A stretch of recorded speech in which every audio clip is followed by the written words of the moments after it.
Planning ആയിരുന്നു എല്ലാം. ഹരിയാനയിൽ നിന്നും വിവിധ സംഘങ്ങളായി തമിഴ്നാട്ടിലെത്തുന്ന 7 അംഗ സംഘം. അവിടെ നിന്നും കണ്ടെയ്നറിൽ ക്രെറ്റ കയറ്റി കേരളത്തിലേക്ക്. പുലർച്ചെ തൃശൂരിലെ 3 ATMകൾ തകർത്ത് മോഷണം. 3 നിന്നും കവർന്നെടുത്തത് 69 ലക്ഷത്തോളം രൂപ. വീണ്ടും കാർ കണ്ടെയ്നറിൽ കയറ്റി സേലം ഈറോഡ് വഴി തമിഴ്നാട്ടിലെ നാമക്കലിലേക്ക്. അതുവരെയുള്ള അവരുടെ പ്ലാൻ എല്ലാം പെർഫെക്റ്റ് ആയിരുന്നു. പക്ഷേ അപ്പോഴേക്കും കേരള പോലീസിന്റെ കണ്ണ് അവരുടെ മേൽ പതിഞ്ഞിരുന്നു. പിന്നെ നടന്നത് ആക്ഷൻ ത്രില്ലർ സിനിമയെ വെല്ലുന്ന രംഗം. സമീപകാലത്ത് കേരളം കണ്ട വലിയ മോഷണമാണ് തൃശൂരിൽ നടന്നത്. 3 ATM തകർത്ത് 68,80,000 രൂപ കവർന്ന് സംഘം അതിവിദഗ്ധമായി രക്ഷപ്പെടുവാനുള്ള ശ്രമം. 23.5 കിലോമീറ്ററിനുള്ളിലെ 3 ATMകളിലായി 1 മണിക്കൂർ 58 മിനിറ്റിനുള്ളിൽ കവർച്ച. ATM അലാം ബാങ്ക് ജീവനക്കാർക്ക് ചെന്ന് വിവരമറിഞ്ഞ് പോലീസ് ആദ്യ മോഷണം നടന്നിടത്ത് എത്തുമ്പോഴേക്കും രണ്ടാമത്തെ മോഷണം നടന്ന ATMൽ പോലീസ് എത്തുമ്പോഴേക്കും 3ാമത്തെ മോഷണവും കഴിഞ്ഞിരുന്നു. പോലീസ് പരിശോധന ആരംഭിക്കുമ്പോഴേക്കും സംഘം കണ്ടെയ്നർ ലോറിയിൽ തമിഴ്നാട്ടിലേക്ക്. Well planned robbery.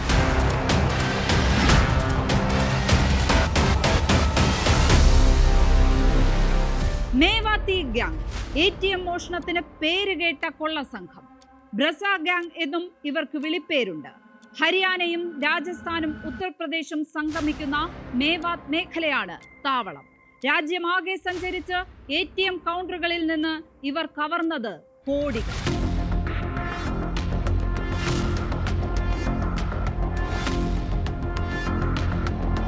Number plate ഇല്ലാത്ത വെള്ള ക്രെറ്റ കാറിൽ മോഷ്ടാക്കളുടെ സംഘം തൃശൂർ ജില്ലയിലെ മാപ്രാണത്തെ SBI ATMലെത്തുന്നു. മുഖം മറച്ചൊരാൾ ATMൽ കയറി CCTV ക്യാമറകളിലേക്ക് കറുത്ത സ്പ്രേ പെയിന്റ് അടിച്ചു മറയ്ക്കുന്നു. 4 പേർ ഗ്യാസ് കട്ടറുകൾ ഉപയോഗിച്ച് ATM മെഷീൻ അറുത്തുമാറ്റി കവർന്നത് 33,09,000 രൂപ. കണിമംഗലം വഴി തൃശൂർ സ്വരാജ് റൗണ്ട് വഴി ഷൊർണൂർ റോഡിലെ SBI ATMന് മുന്നിൽ കാർ നിർത്തുന്നു. ATMലെ ക്യാഷ് ട്രേ പൊളിച്ച് 9,89,000 രൂപ കവർന്ന് 10 മിനിറ്റിനുള്ളിൽ കാർ പായുന്നു. കോലാഴിയിലെ SBI ATM, മാപ്രാണത്തും ഷൊർണൂർ റോഡിലെ ATMലും നടന്നതിന് സമാനമായ മോഷണം. അവിടെ നിന്നും അപഹരിച്ചത് 25,84,000 രൂപ. ഈ മോഷണം നടക്കുന്ന സമയം മാപ്രാണത്തെ ATMലെത്തി പരിശോധിക്കുകയാണ് പോലീസ് സംഘം. കോലാഴിയിലെ ATMലേക്ക് പോലീസ് എത്തുമ്പോൾ കൊള്ള സംഘം തൃശൂർ ദിശയിൽ തിരികെ സഞ്ചരിച്ച് മണ്ണുത്തി ദേശീയപാത 544 പ്രവേശിക്കുന്നു. ആളൊഴിഞ്ഞ ഭാഗത്ത് നിർത്തിയിട്ടിരിക്കുന്ന കണ്ടെയ്നർ ലോറിയിലേക്ക് കാർ ഓടിച്ചു കയറ്റുന്നു. മോഷ്ടാക്കൾ ലോറിക്കുള്ളിലെ കാറിൽ തന്നെ ഇരിക്കുന്നു. CCTV ദൃശ്യങ്ങളിൽ നിന്നും കാർ പോലീസ് തിരിച്ചറിയുന്നു. മണ്ണുത്തിക്കടുത്ത് സംശയാസ്പദമായി നിർത്തിയിട്ടിരുന്ന SK ലോജിസ്റ്റിക്സ് എന്ന കണ്ടെയ്നർ ലോറി നേരത്തെ തന്നെ പോലീസ് നിരീക്ഷണത്തിലായിരുന്നു. കോയമ്പത്തൂർ, സേലം, നാമക്കൽ, കൃഷ്ണഗിരി മേഖലകളിൽ തമിഴ്നാട് പോലീസ് കണ്ടെയ്നർ ലോറികളിൽ പരിശോധന ആരംഭിച്ചു. നാമക്കൽ ജില്ലയിലെ കുമാരപാളയം വെപ്പടയിലൂടെ അമിത വേഗത്തിൽ പാഞ്ഞ രാജസ്ഥാൻ രജിസ്ട്രേഷനിലുള്ള കണ്ടെയ്നർ ലോറി 3 ബൈക്കുകളിലും 1 കാറിലും ഇടിച്ച് അപകടം. പോലീസ് സംഘത്തിന്റെ വാഹന പരിശോധനയിലും നിർത്താതെ മുന്നോട്ട് പാഞ്ഞ ലോറിക്ക് പിന്നാലെ ബൈക്കിലും ജീപ്പിലുമായി തമിഴ്നാട് പോലീസ് സംഘം. കുമാരപാളയം പോലീസും വെപ്പടൈ പോലീസും പിന്നാലെ. സന്യാസിപ്പടിയിൽ വെച്ച കണ്ടെയ്നർ പിടികൂടുന്നു. പോലീസിനെയും നാട്ടുകാരെയും കബളിപ്പിച്ച് രക്ഷപ്പെട്ട കണ്ടെയ്നറിലെ 3 പേരെയും പോലീസും നാട്ടുകാരും ചേർന്ന് പിടികൂടുന്നു.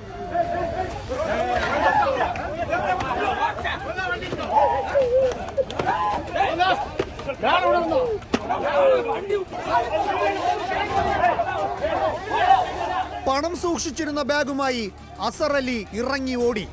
അസർ അലിയെ പിടികൂടാൻ ശ്രമിക്കുന്നതിനിടെ അസിസ്റ്റന്റ് ഇൻസ്പെക്ടർ രഞ്ജിത് കുമാറിനെയും ഇൻസ്പെക്ടർ തവമണിയെയും ജമാലുദ്ദീൻ കയ്യിൽ കരുതിയ മൂർച്ചയുള്ള കമ്പിപ്പാര ഉപയോഗിച്ച് കുത്തി. തുടർന്ന് ഇൻസ്പെക്ടർ തവമണി ജമാലുദ്ദീനെ വെടിവെച്ചിടുന്നു.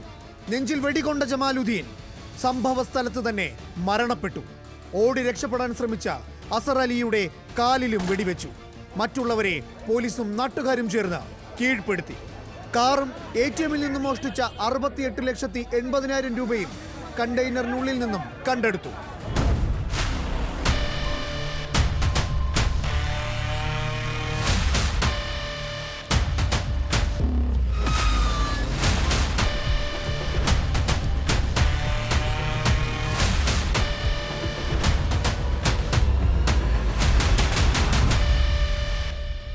ഹരിയാന സ്വദേശികളായ ജുമാദീൻ ഹമീദാണ് പോലീസിന്റെ വെടിയേറ്റു മരിച്ചത്. അസർ അലിയുടെ 2 കാലിലും വെടിയേറ്റു. ഇർഫാൻ, സാബിർ ഖാൻ, ഷക്കീൻ, മുഹമ്മദ് ഇക്രാം എന്നിവരെയാണ് പിടികൂടിയത്.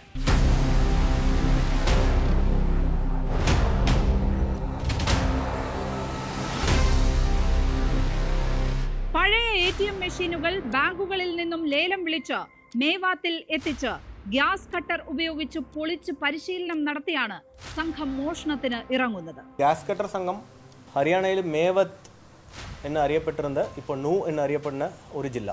ആ ജില്ല കേന്ദ്രീകരിച്ചുള്ള സംഘങ്ങളുടെ ഒരു രീതിയായിട്ട് നാം മനസ്സിലാക്കി.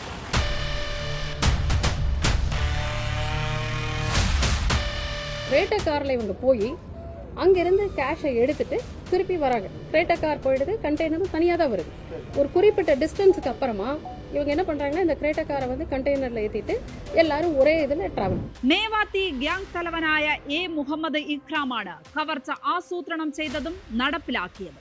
ATM കവർച്ച കേസിൽ മഹാരാഷ്ട്ര പോലീസ് 2021 പിടികൂടിയ ഇയാൾ 2 മാസം മുമ്പാണ് ജയിലിൽ നിന്നും ഇറങ്ങിയത്. സെപ്റ്റംബർ 25-ന് മുബാറക്കും ജുനദീനും കണ്ടെയ്നറുമായി ചെന്നൈയിലെത്തി. അവിടെ നിന്ന് കോയമ്പത്തൂരിലേക്ക്. 26-ന് സാബിർ ഖാൻ, ഷാക്കീർ എന്നിവർ വിമാനമാർഗത്തിലൂടെ ഹരിയാനയിൽ നിന്നും കോയമ്പത്തൂരിലെത്തി. മുഹമ്മദ് ഇഖ്രാം, ഇർഫാൻ സക്കൂർ, അസർ അലി എന്നിവർ കാറിലും കോയമ്പത്തൂരിലെത്തി. ഇവിടെ വച്ച് 7 അംഗ സംഘം ഒന്നിച്ചു. കോയമ്പത്തൂരിൽ വെച്ച് കാർ ട്രക്കിൽ കയറ്റിയ സംഘം കോയമ്പത്തൂർ പാലക്കാട് വഴി തൃശൂർ മണ്ണുത്തിയിലെത്തി. ദിവസങ്ങൾക്ക് മുമ്പ് തമിഴ്നാട്ടിലെ കൃഷ്ണഗിരിയിലും ആന്ധ്രയിലെ കടപ്പയിലും ATM കവർച്ച നടത്തിയ അതേ സംഘമാണ് തൃശൂരിലും എത്തിയത്. കൃഷ്ണഗിരിയിൽ നിന്ന് 9 ലക്ഷവും കടപ്പയിലെ 2 ATMകളിൽ നിന്നായി 41 ലക്ഷവുമാണ് ഇവർ കവർന്നത്. മേവാത്തി ഗ്യാങ് ദക്ഷിണേന്ത്യയാകെ കവർച്ചകൾ നടത്തിയിട്ടുണ്ടെന്ന് തെളിഞ്ഞതോടെ ഇവരുടെ വേരുകൾ ചുകയാൻ തമിഴ്നാട് പോലീസ് ഹരിയാനയിലേക്കും അന്വേഷണം വ്യാപിപ്പിക്കുകയാണ്. ഹരിയാനയിൽ പോയി തെളിവെടുപ്പും നടത്തും. അന്വേഷണത്തിന് നാമക്കൽ SP-യുടെ കീഴിൽ 4 സംഘങ്ങളായാണ് തമിഴ്നാട് പോലീസ് നിയോഗിച്ചിരിക്കുന്നത്. കൂടുതൽ അന്വേഷണത്തിനും പ്രതികളെ കസ്റ്റഡിയിൽ എടുക്കാനും കേരള പോലീസ് തമിഴ്നാട്ടിലെത്തിയിട്ടുണ്ട്. തമിഴ്നാട് പോലീസിന്റെ നടപടികൾ പൂർത്തിയാക്കിയ ശേഷം പ്രതികളെ കേരളത്തിലെത്തിക്കും.